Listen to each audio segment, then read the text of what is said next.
Саламатсыздарбы, Түз эфирде кабарлар маалымат программасынын толукталган чыгарылышы. Аны менен мен Азина Досумбетова тааныштырам. Алгач бүгүнкү күндүн негизги темалары. Ош шаарында жүрүп жаткан ушак айын кептерге кооптонууга негиз жок. Паника создавать этиш үчүн кылып атат. Бүгүнкү күндө обстановка тынч. Эми адам ташуу менен алектенген унааларда атайын белги болбосо, айдоочуларга 3 миңден 10 миң сомго чейин айыппул салынат. Ошон үчүн биз дайымга коюп жүргөнгө мүмкүнчүлүгүбүз жок. Юзофош коомдук бирикмесинин жаштар демилгелерин колдоо фонду бүгүн 4 жылдык ишин жыйынтыктады. $200 $2000 чейин колдоо көрсөтүп, өздөрүнүн иш-чараларын өткөрүүгө мүмкүнчүлүк түзүп бердик.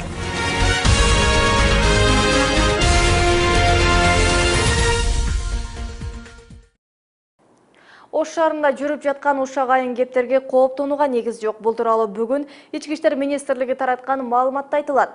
ИИМдин 10-бөлүмүнүн башчысынын орун басары Рахим Салимов бүгүн Ош шаарындагы журналисттерге маалымат берип жатып, аталган маалыматтардын үстүндө күч түзүмдөрү иш алып барып жатканын билдирди.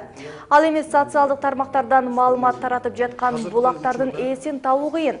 Анткени бул сыяктуу ушак айыңдарды тараткан жарандар сим-карталарын алмаштырып, же болбосо аккаунтуна өз ысымы менен катталбайт. Эскерте кетсек, WhatsApp жана башка социалдык тармактар аркылуу коомчулукка майрам күндөрү катуу уруш болот. Эл көп жерлерге барбоо керек деп жарандарды этият болууга чакырыктар жасалган маалыматтар тараган.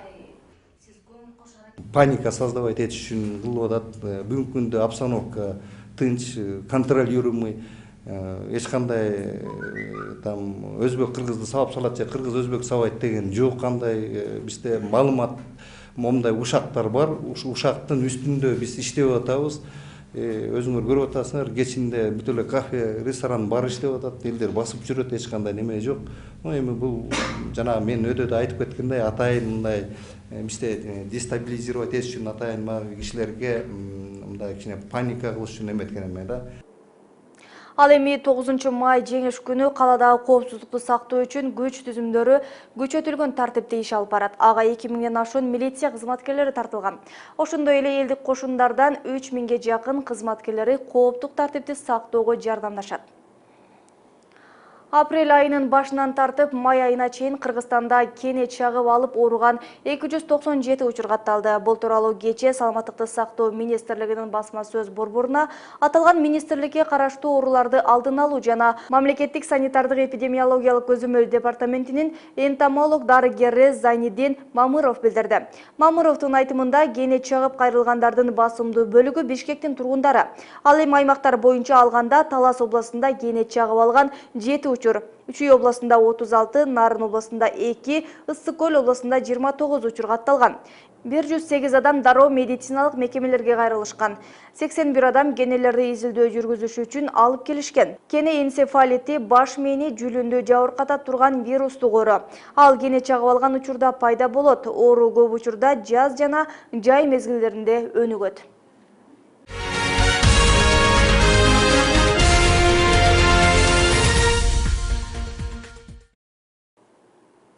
Эми адам ташуу менен алектенген унааларда атайын белги болбосо, айдоочуларга 3 миңден 10 миң сомго чейин айыппул салынат. Административдик жаза жүк ташуучу унааларга да күчөтүлдү. Ага ылайык жүк ташыган унаалардын айдоочулары жолго чыгарда багыттама кагазын алып чыгуусу керек. Өкмөт сунуштап, парламент колдоп берген бул мыйзамга айдоочулар нааразы. Алар жаңы эрежелер коррупцияга жол ачаарын билдиришүүдө. Теманы кабарчыбыз Назгүл Ахунова улантат. Ушул жума парламент адам ташуу менен алектенген унааларда атайын белги болбосо, айдоочуларды айыппулга жыгуу боюнча мыйзамды колдоп берди. Эл өкүлдөрүнүн колдоо тапкан мыйзам боюнча эрежени аткарбаган таксисттер 3 миң сомдон 10 миң сомго чейин акчалай жазанага тартылат. Мындан сырткары шаардан райондорго жана эл аралык адам ташуу унаа бекеттеринин же унаа станцияларынын аймагынан жүргүзүлбөсө, айдоочуга 3 миң сомдон 10 миң сомго чейин администрациялык айып каралды. Физикалык жактарга 3 миң сом, кызматтык адамдарга 5 миң сом, юридикалык жактарга 10 миң сом. Административдик жаза жүк ташуучу унааларга да күчөтүлдү. Ага ылайык жүк ташыган унаалардын айдоочулары жолго чыгаарда багыттама кагазын алып чыгуусу керек. Эгер айдоочунун тиешелүү кагазы болбосо 1000 сомдон 10 000 сомго чейин айып пул төлөйт. Жүк ташыган унаалардын айдоочулары бул эрежелер жемкурдукка гана жол ачарын айтышат.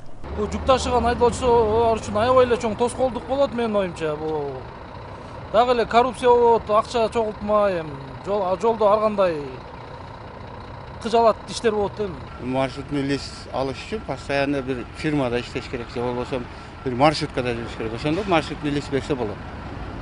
Азыр эми мен ушул жерде туруп башка жака кетсем, кайсы жерден маршрутный лист алып? Бизге ар түрдүү адам келет. Кытайга десе бири, Жалал Абадка десе бири, Бишкекке дейт, бири Кызыл Кыяга дейт.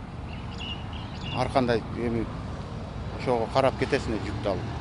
Мыйзамга каршы чыккандар жүк ташуучу унаа менен тиричилик кылгандар эле эмес. Адам ташуу менен алектенген айдоочулар да жаңы эрежелерге макул эмес. Анткени таксисттер атайын белгини дайым эле коюп жүрүүгө мүмкүнчүлүк боло бербейт дешет. Биз дайым эле такси кылып иштебейбиз да, биз колубуз бошогондо иштен кийин бензин сезинге ушундай бала чака багыш үчүн. Ошон үчүн биз дайым коюп жүргөнгө мүмкүнчүлүгүбүз жок. Анын үстүнө биздин таксиге коюлган атайын месталар жок. Таксофон коюлуп, мына местада иштейсиңер, постоянно иштейсиңер деген эме жок да. Анан баягы атайын уюштурулган такси фирмалар бар, Мамба, Ош такси деген. Аларга кириш үчүн 6000-7000 акча төлөш керек. Өкмөт сунуштагы мыйзам коммерциялык багыттагы айдоочулардын ишмердүүлүгүн тартипке салууга багытталган. Коомдук ишмер Төлөгөн Келдибаевдин айтымында таксисттердин иштөөсүн жөнгө салуу керек. Бирок бул мыйзамда тартипке келтирүү үчүн чийкирээк каралып калган. Бул багытта эмес, маселени башкачараак ишке ашырса болот. Бүгүн айдоочулук көлүктү сатып алып, же машинаны сатып алып, эртеси адам ташытат.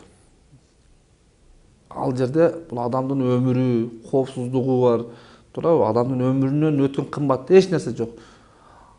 Анын машинасы талапка жооп береби, баллондору жаңыбы, аны такси кылганга болобу? Ал минген автоунаанын коопсуздугу, гарантиясы барбы, адамдын өмүрүн сактаганга? Айдоочунун тажрыйбасы барбы? Ону караган эч ким жок. Ошондуктан бүгүнкү күндө мен оюм айта турган болсом, ушул мыйзамга кошот элем. Эгер туура болсо, мыйзамда менин оюмча көрсөтүш керек эле. Таксистердин аты жөнү такталыш керек. Келдибаевдин кошумчалашынча, мыйзамдагы жүк ташуучу унаалардын кайсыл жакка кетип жатканын тастыктай турган беренеси коопсуздук жаатында туура каралган. Ал менен жүктөрдүн кимдики жана кайсыл жакка бара турганын билүү өлкө үчүн маанилүү. Белгилей кетсек, өкмөт аталган мыйзамды өткөн жылдын декабрь айында парламентке сунуштаган. Эл өкүлдөрү май айындагы жыйынында 3-окууда жактырып беришти. Назгүл Ахунова, Айбек Биделбеков, Ынтымак. Премьер-министр Темир Сариевдин тапшырмасы менен Билим берүү министрлиги өкмөттүк расмий адамдарды тосуп алуу учурунда окуучулардын катышуусуна тыюу салды. Ага ылайык мындан ары мамлекеттик жана балдардын майрамдарынан тышкары салтанаттарда, атап айтканда расмий жолугушуулар, иш-чаралар жана иш-сапарлар учурунда балдарды катыштырууга болбойт. Бул тууралуу Билим берүү министрлигинен кабарлашты. Кечээ Ош шаарындагы Өчпө сот комплексинде премьер-министр Темир Сариевди тосуп алууга чыккан окуучулардын бири эсин жоготкон. Күбөлөрдүн айтымында окуучулар бийлик өкүлдөрүн күндүн ысыгында 2 сааттан ашуун күтүп турган. Темир Сариев жана Оштун мэри Айтмамат Кадырбаев баштаган атка минелер ардагер Абдурашид Парпиевдин эстелигин ачуу аземине катышмак. Ал үчүн салтанаттуу жыйын уюштурулган. Эсин жоготкон кызга медициналык жардам көрсөтүлдү.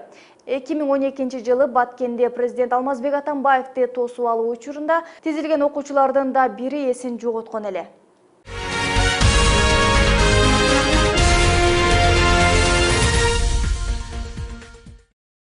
Юзофош коомдук бирикмесинин жаштар демилгелерин колдоо фонду бүгүн 4 жылдык иши боюнча отчеттук жыйын өткөрдү. Бул жыл аралыгында 3 миллион 350 миң доллар инвестиция тартылып, жаштардын бир топ долбоорлору ишке ашкан.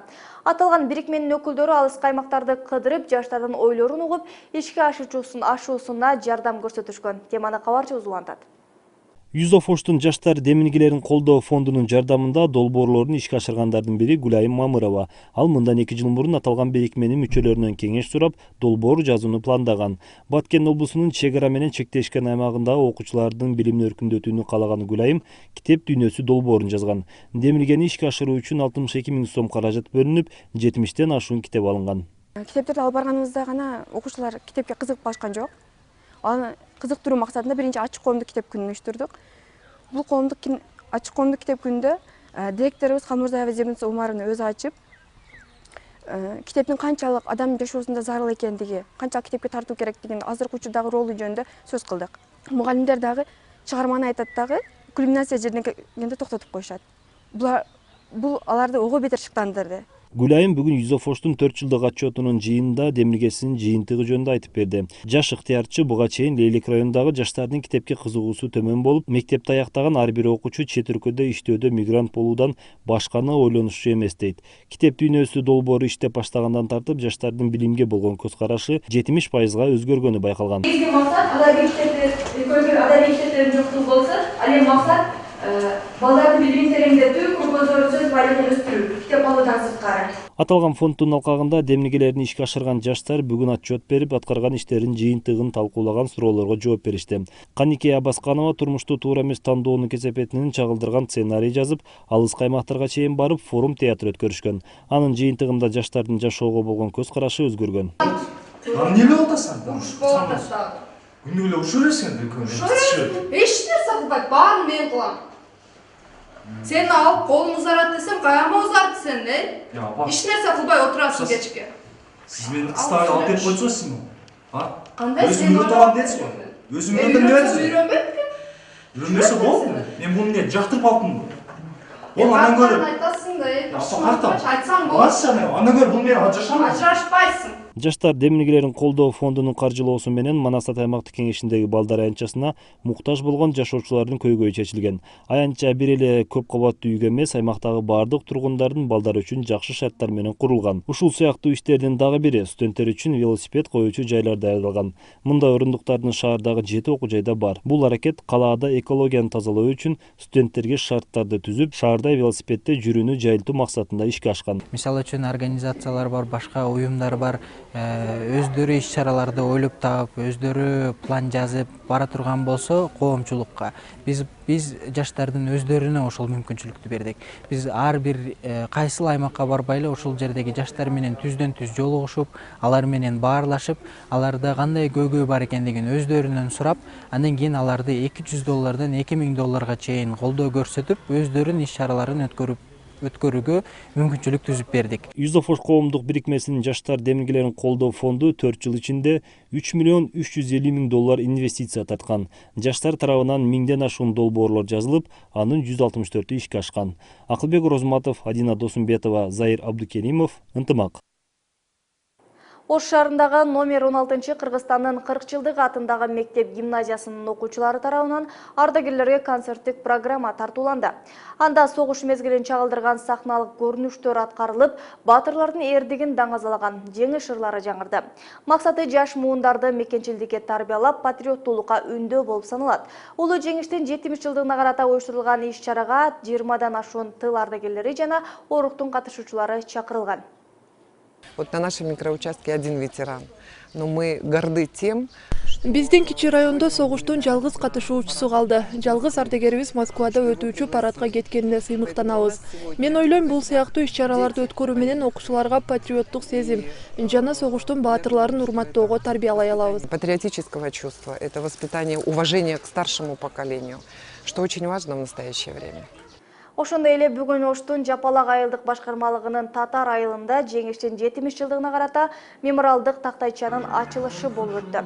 Ага жергиликтүү бийлик өкүлдөрү жана айыл тургундары катышты. Мемориалдык тактайчада Татар айылынан согушка кетип, кан майданда каза тапкан апаттын катышуучуларынын ысымдары жазылган.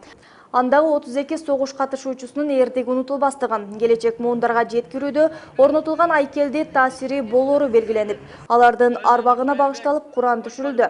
Мемориалдык тактайча жергиликтүү бийлик тарабынан эмес, айыл тургундарынын өздөрүнүн демилгеси менен демөөрчүлөрдүн жардамында ишке ашкан. Белгилей кетсек, Татар айылынан согуш жылдары апатка катышуу үчүн 64 улан кетип, анын жарымы гана кайткан. Биринчи санжырасын тактап, анан айылдын тарыгын тактап маалымат кылып жаздык берген. Андан ошол улуу согушка катышкан атуулуу ата-аналарыбыздын, шаматаларыбыздын тизмелерин тактап келдик. Буга эми ушул негизинен бир 450 миңдей акча каражаты кетти. Муну толугу менен ушул айылдагы атуулдарыбыз каржылады.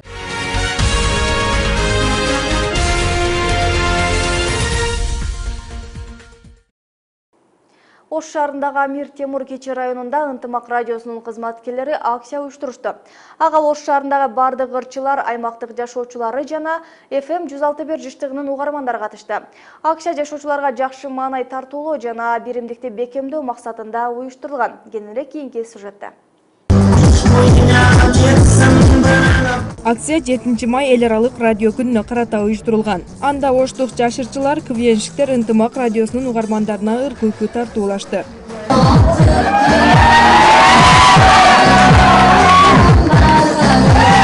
Hozirda aynidan yana sizlarga xursandchilik hadya etamiz. Sizlarga xush kelibsizlar degan umidamiz. Haqiqatan ham bizni birga tug'ilgan kunimizga befarq bo'lmasdan tashrif buyurganingiz uchun cheksiz minnatdorligimizni izhor qilamiz. Келген конокторго ыр бийлерден сырткары угармандардын катышуусунда кызыктуу сынактар да уюштурулду. Жеңүүчүлөргө белектер каралган.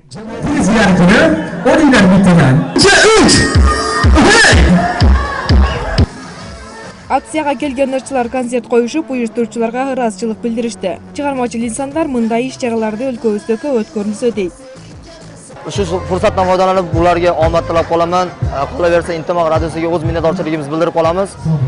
Barcha san'atkorlar nomidan omad tilab qolaman. Har doim gullab yashashini tilab qolamiz. Har doim gullab yashasin. Biz doim birgamiz san'atkorlar. Sog' bo'linglar.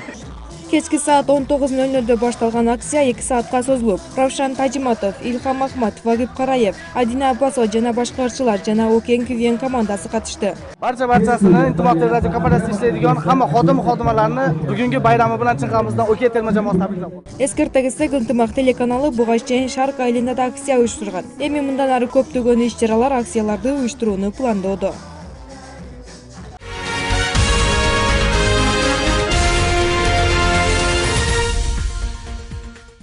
Азыр болсо кезек эл аралык жаңылыктарда дүйнөдө жүз берген акыркы кабарлардан кесиптешим сөз кылат.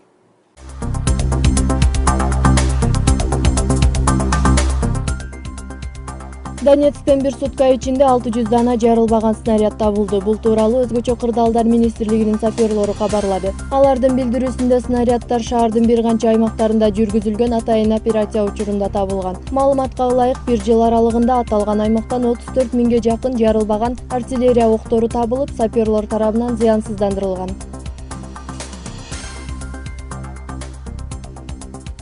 Орусиянын Липецк районунда жайгашкан Сталиндин эстелигине кол салуу болду. Кечээ түн ортосунда белгисиз аял келип, айкелдин үстүнө краска чачып, андан соң талкалоого киришкен. Эстелик 2 күн мурун орнотулган эле. Расмий түрдө ачылыш аземи район башчыларынын катышуусунда бүгүн өткөрүлмөк. Учурда бул боюнча тартип бузган аялдын өздүгү такталууда.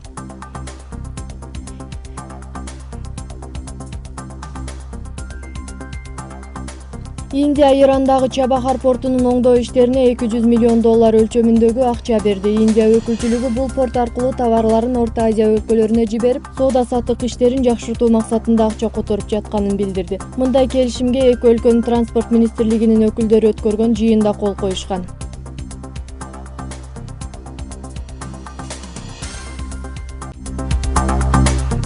Иракы чыгыштагы токойлордо өткөн бир сутка ичинде 8 өрт кырсыгы катталды. Алардын 4-өө өчүрүлүп, калган бөлүгүндө зыянсыздандыруу иштери жүргүзүлүп жатат. Бул тууралуу Токой чарба департаментинен кабарлашты. Алардын билдирүүсүндө Приморье аймагында 5 жана Амурский облусунда 3 кырсык катталган. Ошондой эле жалын бир сутка ичинде 36 чарчы аралыкты каптады. Өчүрүү иштерин 17 өрт өчүрүүчү техникасы жана 1 учак жүргүзүүдө. Бул аймактагы токойлордо өткөн жылы 1495 өрт кырсыгы катталган эле. Лондондун мэри Руислип Борбордук округунан 50,2% добуш менен Улуу Британиянын парламентине шайланды. Бул маалымат расмий түрдө жергиликтүү телеканалдардан жарыяланды. Борис Джонсон өлкөдө премьердин ордуна татыктуу деп каралган адамдардын бири. Джонсондун айтуусунда парламентке өткөнүнө карабастан, жумуш мөөнөтү бүткөнчө Лондонго мэрлик кызматын өтөй берерин билдирди.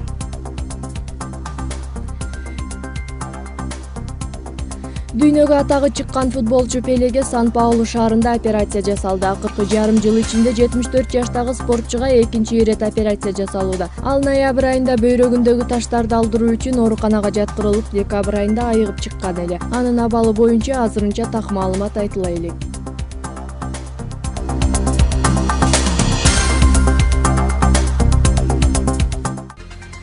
Бүгүн ушул жана башка окуялар менен жыйынтыкталды. Өлкөдө жана дүйнөдө болуп жаткан маалыматтар менен ынтымак чекит KG сайтынан да таанышсаңыздар болот. Ар дайым жакшы жаңылыктар менен кабардар болуңуздар. Кечиңиздер көңүл буласын.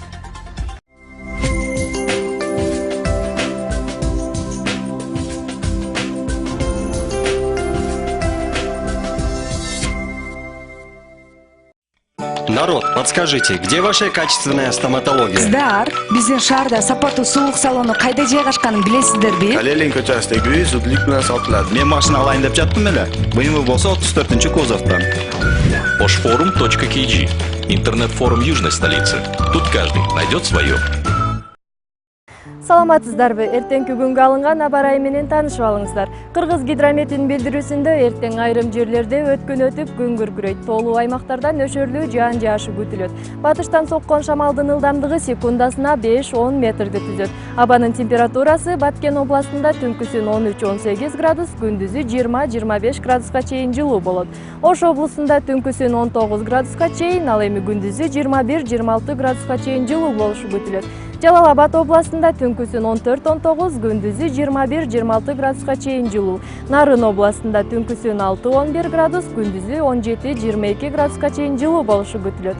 Талас областында түнкүсүн 18 градус, күндүзү 21 градуска чейин жылуу болушу күтүлөт. Ысык Көл областында түнкүсүн 7-12 градус, күндүзү 16-21 градуска чейин жылуу. Чүй областында түнкүсүн 14-19, күндүзү 17-22 градуска чейин жылуу болушу күтүлөт.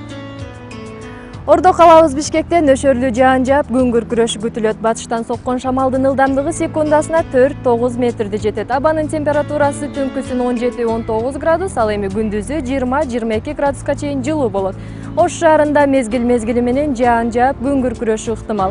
Батыштан соккон шамалдын ылдамдыгы секундасына 4-9 метрге жетет. Абанын температурасы түнкүсүн 19 градус, күндүзү 24 градуска чейин жылуу болушу күтүлөт. Сиздер 9-майга алынган аба ырайы менен таныштыңыздар. Аба ырайынын демөөрчүсү Түштүк жергесинин интернет форуму Ош Чекит KG. Ош Чекит KG сайтынан издегениңиздин баарын таба аласыздар. Аба ырайы менен сиздерди мен Самара Ашырбаева тааныштырдым. Саламатта калыңыздар. Народ, подскажите, где ваша качественная стоматология? Здар, биздин шаарда сапаттуу сулук салону кайда жайгашканын билесиздерби? Калелин көчөсүндөгү үй зудлук менен сатылат. Мен машина алайын деп жаттым эле. BMW болсо 34-кузовтан. Oshforum.kg. Интернет-форум южной столицы. Тут каждый найдет свое.